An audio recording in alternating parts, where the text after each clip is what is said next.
Assalamualaikum warahmatullahi wabarakatuh.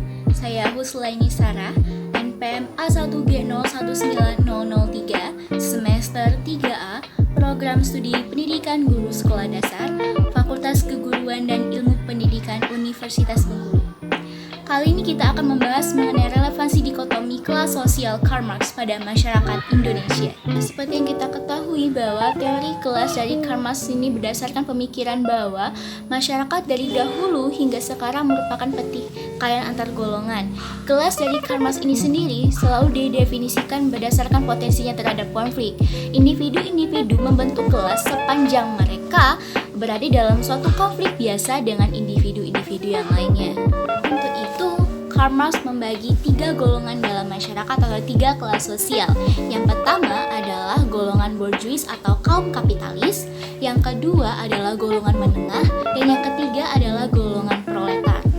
Yang pertama tadi yaitu golongan borjuis atau kaum kapitalis. Ini sendiri adalah mereka yang memiliki tanah, alat produksi, dan memiliki modal.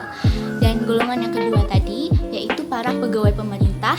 Dan golongan proletar ini adalah mereka yang tidak mempunyai tanah, alat produksi, terus pemilik modal, termasuk di dalamnya mereka itu sebut golongan para pekerja pabrik dan buruh.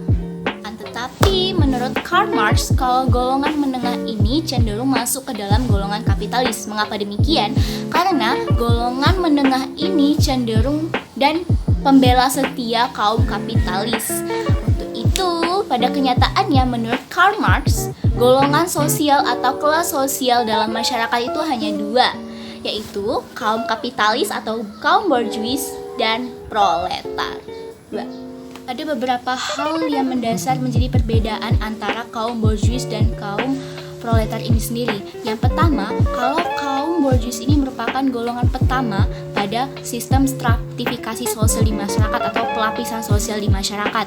Sedangkan kalau kaum proletar ini yaitu golongan kedua atau golongan bawah dan menggantungkan kehidupannya ini pada pemilik perusahaan untuk mendapatkan pekerjaan dan melangsungkan kehidupannya. Yang kedua itu perbedaan yang mencolok.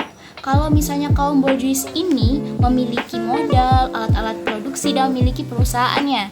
Sedangkan kalau kaum proletar ini perbedaannya nampak sekali karena kalau kaum proletar ini tidak memiliki modal dan alat-alat produksi, jasa, barang dan lain sebagainya.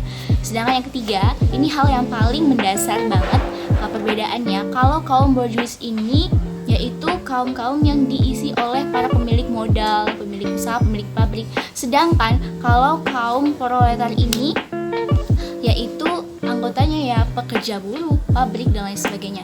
Dan dengan kita mengetahui perbedaan antara kaum borjuis dan kaum proletar ini sendiri, timbul pernyataan bahwa apa sih relevansi ke dikotomi kelas sosial menurut Karl Marx pada masyarakat Indonesia? Oke, kita bisa lihat di berbagai kota besar pastinya di sepanjang jalan itu berderet pabrik-pabrik yang memproduksi berbagai macam kebutuhan pokok, mulai dari sandang, pangan, dan papan. Dan di sini kita bisa lihat bahwa pemilik perusahaan ini pastinya orang kaya dan juga pemilik perusahaan ini kan cuma beberapa. Nah, pemilik perusahaan ini yang memiliki modal, yang memiliki alat-alatnya dan juga ia menggaji karyawan-karyawannya yang memproduksi pabriknya itu sendiri. Nah, pemilik dari perusahaan ini merupakan kaum borjuis atau kelas borjuis menurut kelas sosial Marx. Mengapa demikian? Karena pemilik ini merupakan pemilik yang memiliki modal, memiliki alat-alat produksi, dan ia menggaji karyawannya. Sementara karyawan pabrik tersebut hanya mendapatkan upah dari hasil kerjanya yang kadangkala upahnya tersebut belum tentu bisa mencukupi kebutuhan hidupnya.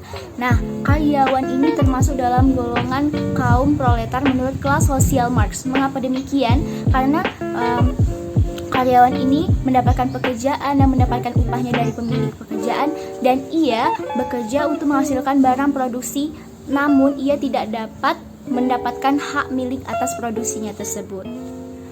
Nah, keadaan timpang yang seringkali kita saksikan ini menjadi awal di mana buruh setiap awal Mei ini memperingati Hari Buruh dengan cara melakukan aksi besar-besaran untuk menuntut kenaikan gaji, tunjangan, dan jaminan-jaminan yang lainnya.